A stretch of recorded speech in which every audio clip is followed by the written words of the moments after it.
Hello everyone, আগের পার্টে তো তোমরা দেখলে পাহাড়ের মধ্যে দিয়ে আমরা এলাম। দেখো ফাইনালি চলে এসেছি একদম বেল্লার ইস্কন মন্দিরের। জায়গাটা এত সুন্দর ছিল, পুরো শান্ত ফাঁকা, মানে আলাদাই শান্তি। তারপরে এসে ভগবানের দর্শন করে নিলাম। ভেতরে বাচ্চাদের খেলার জায়গাও ছিল, বলতে পারো একদম ছোটোখাটোর মধ্যে খুব সুন্দর একটা শান্তির জায়গা। দিদিভাইয়ের এখানে কাজ করছিলো, ভিডিও করলাম, জিজুকেও দেখিয়ে দিলাম। তারপরে আমরা যাচ্ছিলাম রুমের দিকে। দেখো আমাদের এটা রুম, আর তোমরা দেখবে আমি কীভাবে ভিডিও বানাচ্ছি। এদেরকে বাথরুমের ভেতরে ঢুকিয়ে দিয়ে রুমটা তোমাদেরকে দেখাচ্ছি। তারপর একদম সিধা চলে গেলাম ছাদে।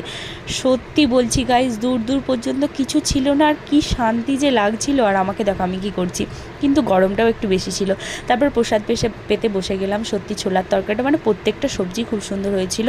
তারপর এখানে প্রভুজি ভগবানের মালা আমার দিদি আর জিজুকে পরিয়ে দিচ্ছে, সেটা আমরাও লাস্টে পড়েছিলাম। এবার বাড়ি ফেরার পালা।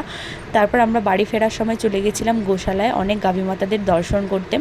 তাহলে চলো ভিডিওটা এখানেই শেষ করছি। একরাশ মন খারাপ নিয়ে আমরা বাড়ি ফিরলাম, আর ভিডিওটা তোমাদের কাছে এখানে শেষ